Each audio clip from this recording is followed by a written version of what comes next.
as fast as I can here. So the reality is that Judaism doesn't focus on life after death. We focus on the world here.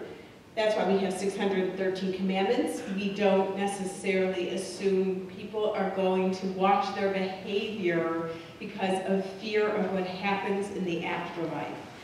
That's why we have 613 commandments. That is really the way that we make sure that people are good to each other and see God in every person. So part of the 613 commandments is, for example, not to put a stumbling block in front of the blind, or to insult the deaf. Why do you think that's the case? Well, it's because you can get away with it, can't you? If you put a stumbling block in front of a blind person, they don't know who did it. And if you, thank you, and if you insult a deaf person, they don't hear it, but it's still wrong. And so it's that kind of minutiae attention to behavior that Judaism teaches us is how we are supposed to stay good people and to control our behavior. So it's not about fear of what's happening after you die. It's about living in this life, and we're going to tell you exactly how to treat people with respect. If you find an animal wandering around, the Talmud tells you what to do. Okay? Let me just go through this in just a minute. Okay, is that good? Let me just go through it, and then I'm going to take questions for sure. So the deal here is that we have the look on how to behave rather than to look at what happens after you die. On the other hand, there is a whole body of intense research, perspective, interpretation on what happens after you die. And many Jews don't know this. But the bottom line is we don't know what happens when you die. It's a mystery versus mastery over things. So if we try and find one answer to what happens after you die, then what we're really trying to do is master the unknown. And Judaism, and I think most traditions, are about mystery, not about mastery. Mastery is pretty boring. It's pretty one-dimensional. Mystery allows you to live in the uncertainty, and that's okay. So at different times in history, because we're such an ancient tradition, there have been different perspectives on what happens after you die. And the bottom line is, we don't know, and that's okay. All right? And then I'm going to tell you some of my experiences of life after death.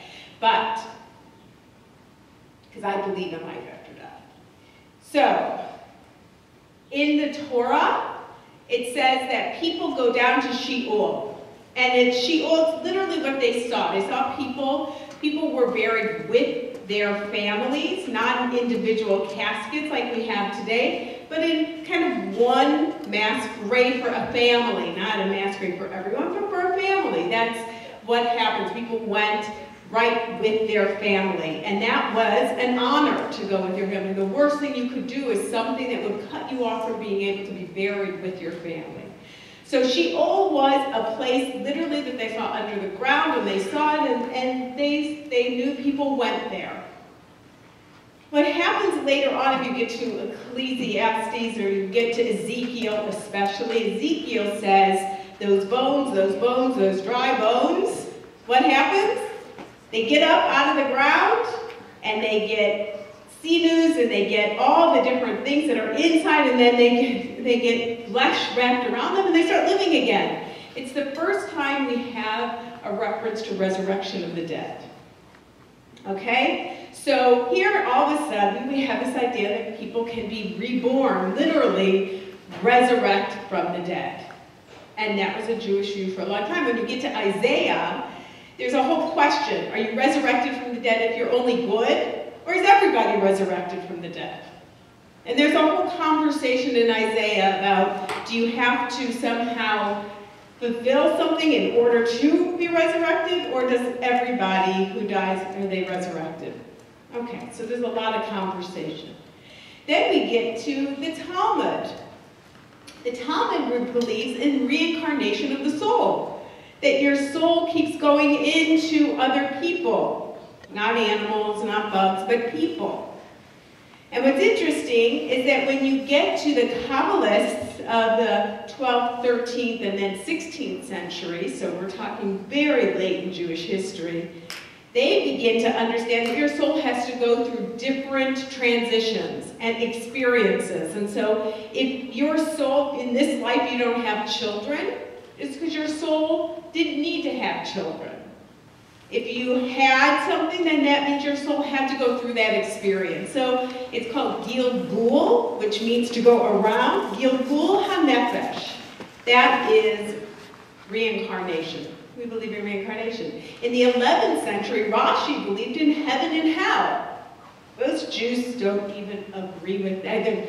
We don't have heaven and hell. Well, I'll show you the text where we do have heaven and hell. It's not the hell of fire and brimstone that we have heard in some Christian traditions.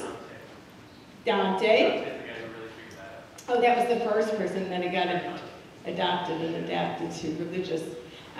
So we don't have that, but we do have that the soul goes down, the soul gets judged, ultimately, and the soul either goes right to heaven or goes down to what we call Gehenom, which is hell, and what it does is it gets cleaned out. And the longest amount of time a soul can be in hell, or in Gehenom, is 12 months. And then it's cleansed to pop back up to heaven, to Olam Haba, the world to come. And that's why children only say Kaddish for their parents for 11 months, because you don't want to believe your parent is that evil. It's Judaism, what can I tell you? We're always protecting the parents, I tell. So there's all of it. Basically what I want to say is there's all of it. But let me tell you what I believe. I believe the soul leaves the body. I have seen hundreds of people die. And there's a last breath in every single death. The word for soul, ruach, nefesh, is also a word for breath. So the breath leaves. The soul leaves the body. There is a difference from when that body had breath in it, even if it's been in a coma, to when it doesn't. Because the body shuts down and it becomes different. Judaism believes the body holds the soul, but that the soul leaves the body, and that we respect the body, but that the soul is the thing that continues to live on. Let me tell you some stories. There's a woman, her name is Merle Rosenberg. She died of ovarian cancer. Her daughter was diagnosed with ovarian cancer a year after she was. Merle died. Her daughter died a year later. Her daughter was 36 years old. It was tragic on both levels. When Merle's funeral happened, she had a number of women speaking at her funeral. And if you've ever seen Temple Israel, you saw it in that incredible slide. I don't know how tall that ceiling is, that huge expanse, but there was one piece of a spider web and a tiny white spider that would sit on everyone's shoulder as they spoke. As the cantor sang, the spider would move to him. As I spoke, the spider would move to me. It was unbelievable. It was like, wow. Was the spider Merle's soul? Who knows? I can't tell you it was, but it was unbelievable. It was a very profound spiritual experience to watch it. Fast forward to Jill's funeral. Jill's funeral had many people speaking as well. I believed in that spider. There was no spider. There was no spider in the sanctuary. And I was very bummed. I thought, okay, that was a fluke, it was an accident, it was a coincidence, it was no big deal. That night at her Shiva, there was a group of young women who had ovarian cancer.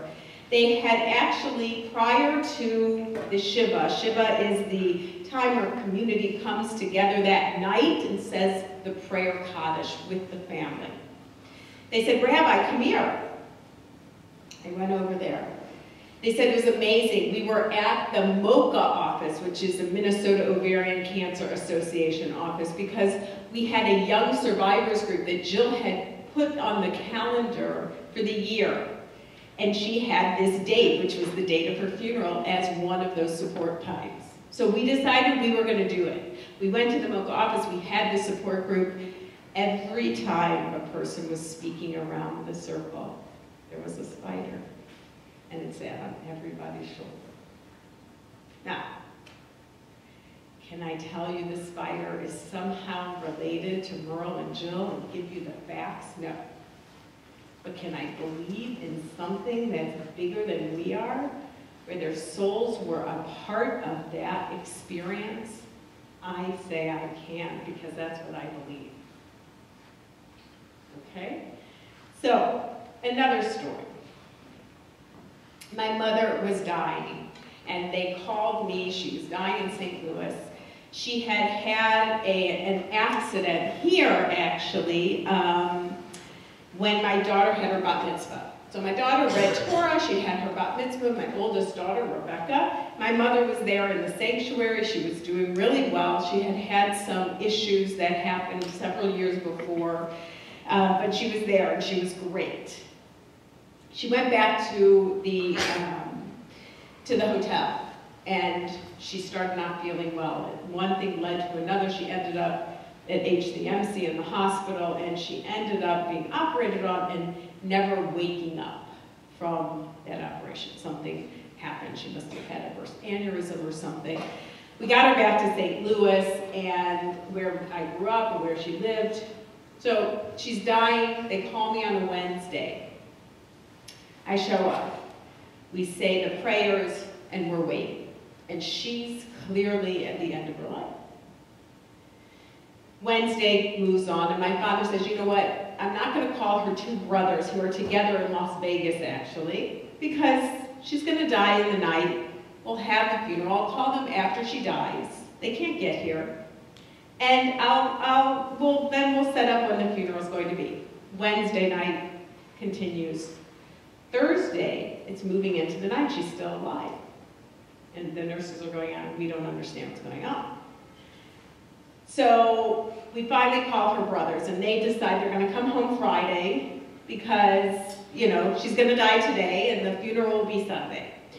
So they come home Friday, and her younger brother arrives, who she's the closest to. And we think, okay, this is what she's waiting for. We sit there, we sit there, we sit there. Her oldest brother is actually a nuclear physicist. He worked for the Pentagon and created laser weaponry. I mean, he's brilliant, but he can't tie a shoe, okay? That's kind of what happens when you're so brilliant. Basic things in life can't happen. So he lost his luggage and his whatever. He got delayed and delayed and delayed, and finally he shows up at 1 a.m. on Saturday morning. My mother was going to die on Wednesday. It's now Saturday morning. She heard his voice, and she began to move her lips.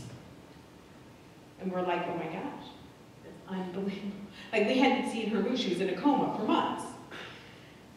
She starts moving her lips. We say, Dad, come over here. And he's talking to my uncle, and my uncle goes over and says, he named her Dolly when he was born, because her name was Frances, and he couldn't say the name. So her name was always Dolly. So he said, hi, Dolly. And she took her last